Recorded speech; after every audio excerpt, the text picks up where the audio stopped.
"Oh, Mom, you're getting married." I was so shocked to hear over the phone that my voice inadvertently broke through the comic I was reading.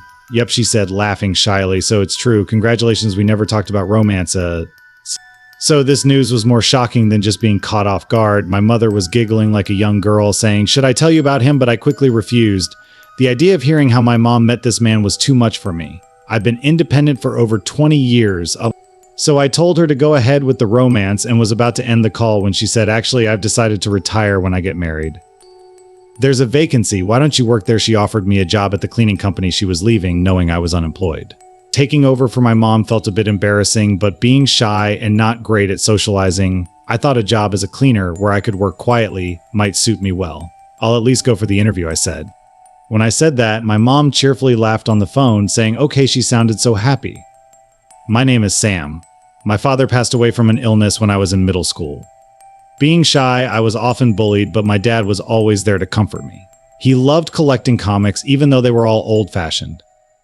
But thanks to him, I became a total comic fan. When you're having a tough time in reality, escape to the world of stories. That advice, so typical of a comic fan, probably helped me get through the bullying. So when he died, I didn't know how to face reality. The grief was too much, even being in the world of stories.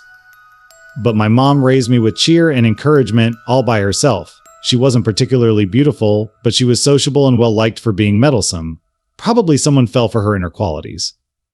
I was surprised to learn she considered remarrying even past her 50s, and here I am, nearly 30, and still without a girlfriend. Reflecting on my situation, I felt a mix of resentment and admiration for her. But I genuinely wanted her to be happy and remarried. I used to work for a cosmetics company, but quit after 5 years due to excessive overtime, and being unemployed during this time, my mom introduced me to her cleaning job, and I went for an interview. It seemed easier than I thought, easier because it didn't require much communication. It was simple physical work, of course, requiring some interaction at first, but once you get the hang of it, a hello here and there is all you need. That's what I thought. Maybe cleaning was the right job for me. Half a year into this new job, I got a call from my mom. I hate to say this since I'm the one who recommended it, but the pay for cleaning isn't great, and I'm worried about your future. My darling suggested, "Why doesn't he work at our place?" What do you think? Not to brag, but my darling's pretty wealthy. "Wow, Mom, marrying rich, and what's with darling?" "It sounds so weird," my mom replied. "Oh, it's just fine, dear," in a tone so lovesick, it felt like there were about 10 more heart emojis attached to her words. She'd completely transformed from a mom to a love-struck girl. It's fine for her to be in love, but keep that cutesy voice away from my ears. I felt like I was going through a second phase of teenage rebellion. "Stop by our place if you feel like it. He wants to meet you well." "If I feel like it," I said so and hung up. In the end, I turned down the offer from my mom's darling. It's not that I dislike my mom's darling or anything. I was just embarrassed. They seem to understand and are patiently waiting for me to show up, so my refusal was more about not being confident in fitting into a regular company and enjoying the cleaning job my mom got me. However, Joe, the manager working at the company in the building I came in, is my only source of concern. "Hey Sam, didn't I tell you to finish today's work by 5 p.m? I'm sorry, but it was dirtier than I thought, so I wanted to be thorough, making excuses, huh? Just trying to score some overtime pay, right? Geez, there are too many sneaky people like you around these days." "No, I was really just like I'd believe someone with your education." "What is this university, huh?" "Never even heard of it, Joe. The manager doesn't seem to like me and always talks down to me. He probably looks down on me for being just a cleaner. Maybe he bullies me, someone at the bottom, to reaffirm his own superiority, and he's the worst kind of person, growling and fawning over those he thinks can benefit him. It's because his shallowness is so transparent that I dislike him. But while I enjoy being a cleaner, I can't say I'm proud of it in public. I feel like my self-esteem is being chipped away little by little here. Sometimes I think maybe Joe's approach to life, climbing up to manager, is the way to success, and it frustrates me. Yet, I feel I must criticize what Joe is doing in front of me. Now lately, he's been disgustingly fawning over a woman. "Man, you are really cute, aren't you? Great figure, sharp eyes." I'm stuck listening to Joe's creepy voice talking about Emily, a woman who occasionally visits this building. Sure, she's strikingly beautiful. I get why Joe would be smitten, but it's clear Emily is not into his advances. "Why don't we have dinner sometime? My treat dinner." I don't know, Emily was gently turning him down, but this sleazy manager wasn't backing off. His gaze and intentions were clearly dubious. This has been the scene every time Emily visits. While internally cursing Joe, I tried to just ignore whatever he said. I didn't want to lose my job and worry my mom again, but this time I thought he went too far, so I blurted out, "Joe, actually, I wanted to ask about cleaning on the 4th floor. What, you are still here?" I'm not in the mood for. Oh, are you discussing work? I wouldn't want to interrupt, so I'm leaving. Wait, Emily, it seems that Emily is a very perceptive woman. She quickly picked up on my assist and swiftly left the scene. In other words, she wanted to escape Joe's nearly harassing advances as soon as possible, which I wish Joe would realize. But he just glared at me like a jealous lover, saying, "Hey, low-educated Sam, you're messing things up. I won't let you off easy." Consequently, I faced even more pressure from Joe. Then an incident happened. Oops, one day I made the mistake of wet mopping where I should have dry mopped. As I hurriedly tried to wipe up the water, Joe unfortunately slipped there. Ouch. "Hey, who's the incompetent fool who did this?" suddenly yelled at by the boss. I froze, but I couldn't hide forever, so I stepped forward and he said, You are always a pain. Is this harassment? If you can't clean properly, just quit," and kicked a bucket of water on me. The stares of the people in the building, the manager's shouts, the water on my body. I was close to panicking. Just when I thought I might be thrown out, a woman in a suit rushed over, saying, "What are you doing to my brother?" The woman was glaring sharply at Joe. I was surprised to see the woman. It was Emily. "Brother," I muttered in surprise, while wondering how such a delicate girl could be related to me.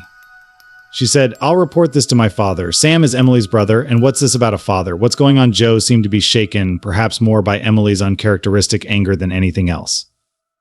"Despite being here so often, you weren't aware?" "Well, this is who I am saying this." She handed him a business card. "Anderson Construction Company, President, Secretary." It appears that the business card bore the name of a major client company that does business with this company. Joe's face turned pale as he realized the shocking truth. Mr. Anderson, Emily's father, is. Perhaps, as you guessed, my father is the president of Anderson Construction. He probably never dreamed that the woman he was trying to woo was the daughter of a prominent client. It seems he was in a different department and didn't know her name. "You've been quite persistent in your approaches. I'll be sure to bring this to attention." Perhaps Emily's words made him realize the potential loss of business. Or maybe his brain was overloaded with too much information. Either way, Joe fled the scene like a stray dog, without apologizing or explaining. As someone who's always had issues with Joe, I felt a sense of relief seeing him scamper away with his tail between his legs. But I was still puzzled why had Emily called me brother. She then apologized to me. "Sorry for suddenly calling you brother." "No, it's fine, but how come?" "Maybe a long-lost sister or something." That was the only conclusion my mind could come to, but Emily chuckled and shook her head. "Actually, I'm your mother's new husband's daughter, so I'm your stepsister." Emily fidgeted with her hands, looking embarrassed. Before I could revel in her cuteness, I tried to make sense of the situation. "So my mom married the president of Anderson Construction." To my question, my stepsister nodded emphatically. Mom had mentioned her darling was wealthy, but I had no idea she was marrying someone that influential.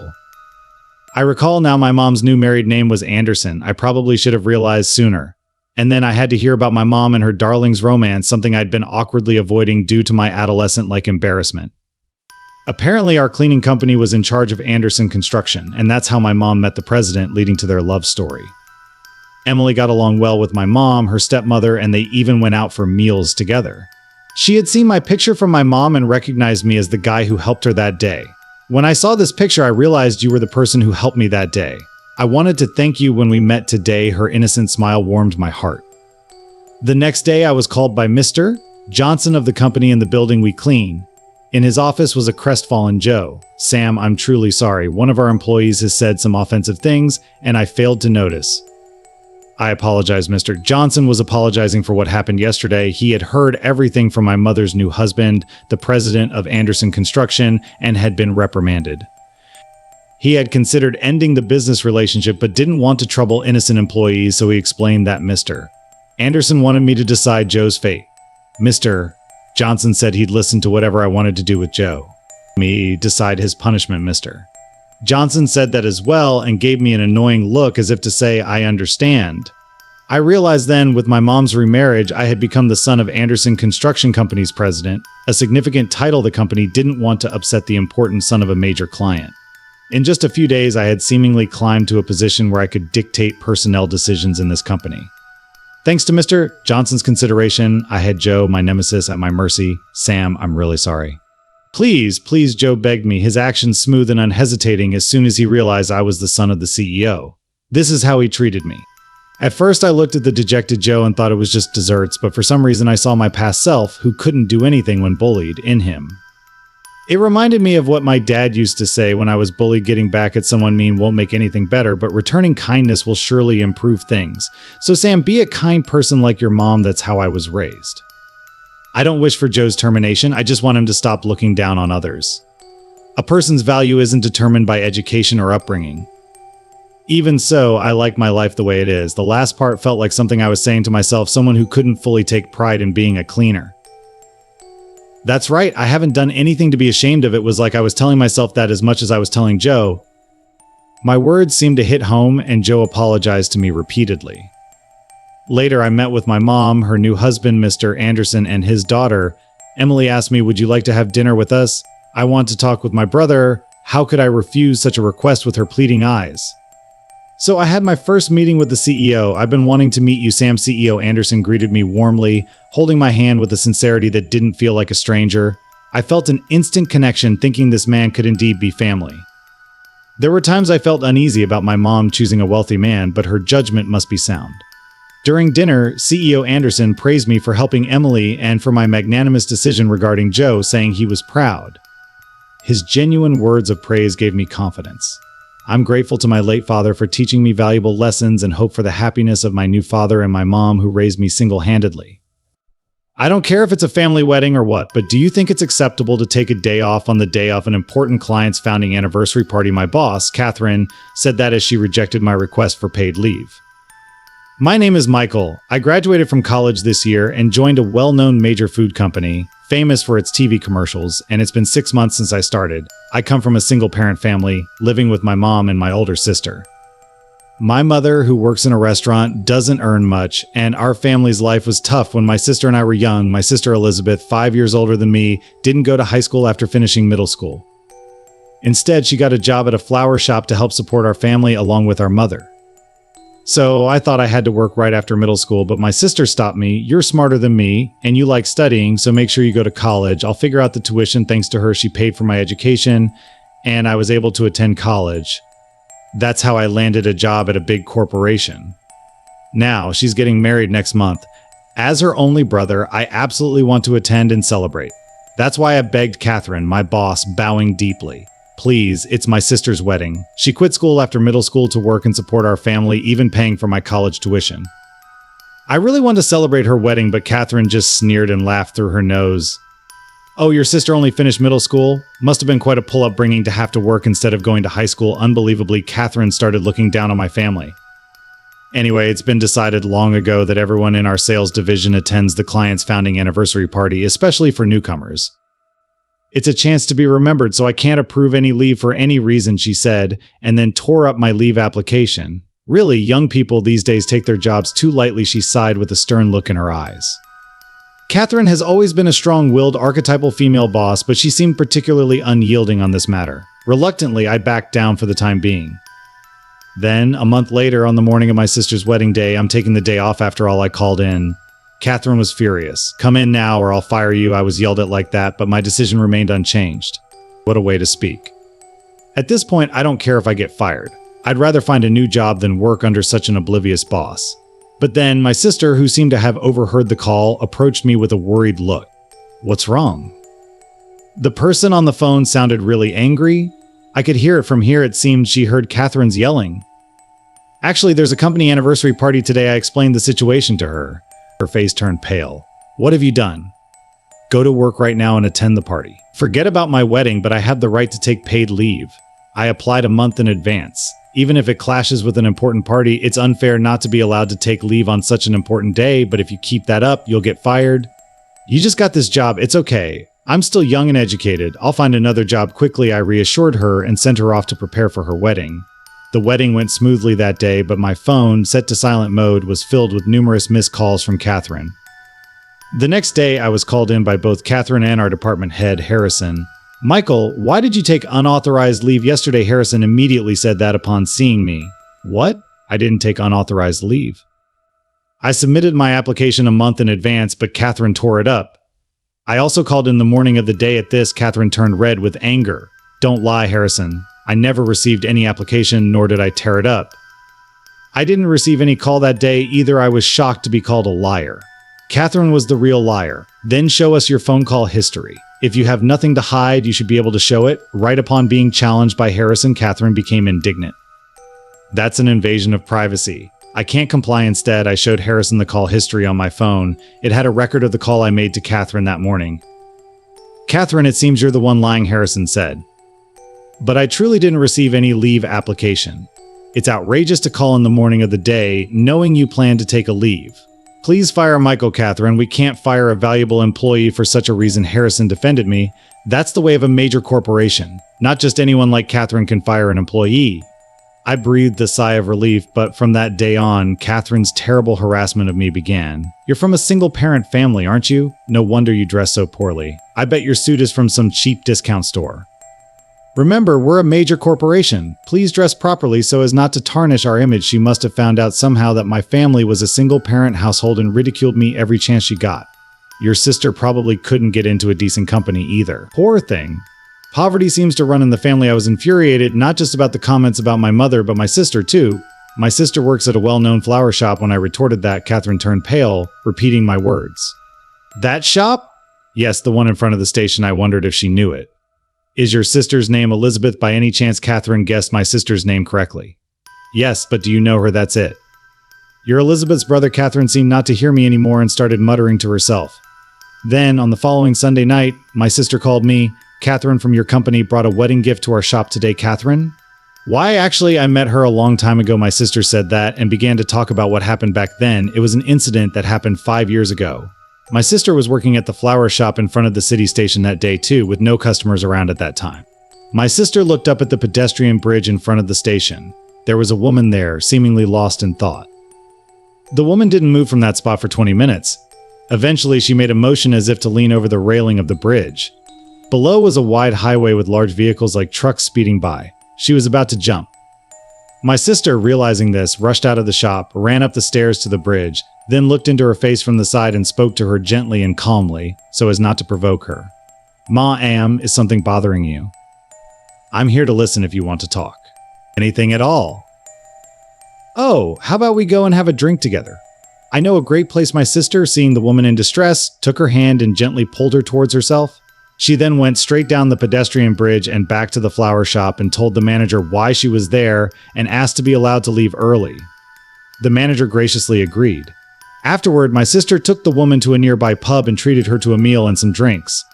The best thing when you're feeling down is to eat something delicious and have someone listen to you saying so. My sister listened to her story.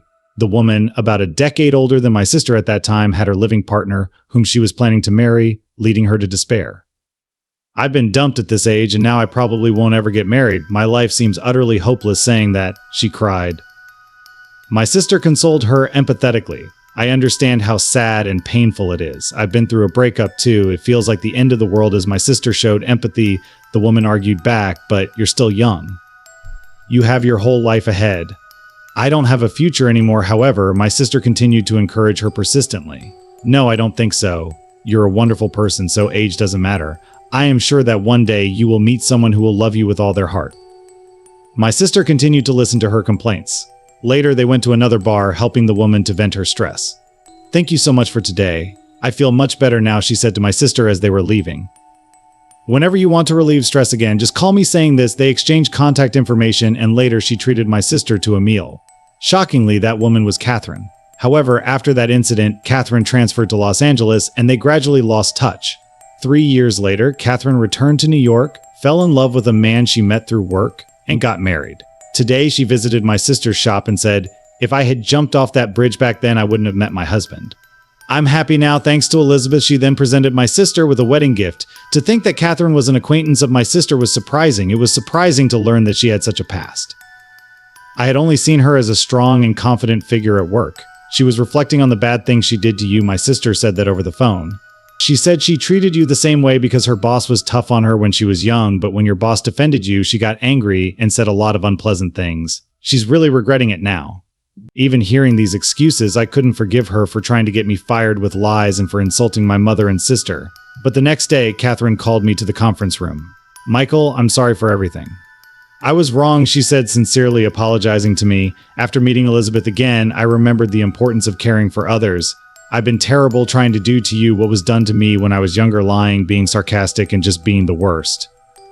When I remained silent, she continued, I think Elizabeth told you, but she's my lifesaver. I really regret treating her brother so badly. I can't ask for forgiveness, but I intend to change and become better. I had no intention of forgiving her, but I couldn't ignore such a sincere apology. I was wrong too. Taking leave without your approval was wrong, but I will never forgive you for mocking my mother and sister. Catherine looked at me as if seeing something amazing.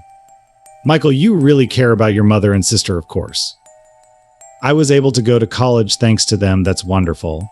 I'm truly sorry for how I spoke about them. Let me treat you tonight. How about we go for a drink? Oh, why don't you invite Elizabeth too? So I reluctantly agreed, and that night, Catherine, my sister, and I went for drinks at a pub near the office. Catherine shared various stories about her younger days at the company. Catherine was discriminated against by her then manager Harrison just because of her gender and treated harshly. She had been looked down upon a lot, such as just because you're a woman or women are always like that. At that time, Harrison was particularly focused on a client, and when Catherine's grandmother passed away, the funeral clashed with the client's founding anniversary party. When Catherine asked for paid leave, Harrison was furious. If you take leave, you'll be fired. Upon hearing that, she tearfully attended the party instead of her beloved grandmother's funeral. Because of such experiences, Catherine, now a supervisor, ended up doing the same thing to me, her subordinate. It was the worst way of thinking, doing to others what was done to me. I should have taken it as a lesson of what not to do. Seeing Elizabeth after so long made me feel ashamed of what I was doing, Catherine said. I understood my sister said that and comforted Catherine. Looking at my sister, Catherine said, I didn't know, but it was wrong of me to mock someone as good as you. Then I told her, learn from this and never judge or look down on people based on their education or family background, no matter who they are. Catherine then shrugged her shoulders in embarrassment. I've reflected on it. I won't do it again. Since then, Catherine stopped being harsh to me. She became known for being kind, not just to me, but to all the employees. And sometimes Catherine, my sister, and I would go out for drinks together. Thus, Catherine and I, while being supervisor and subordinate, built a good relationship without any awkwardness.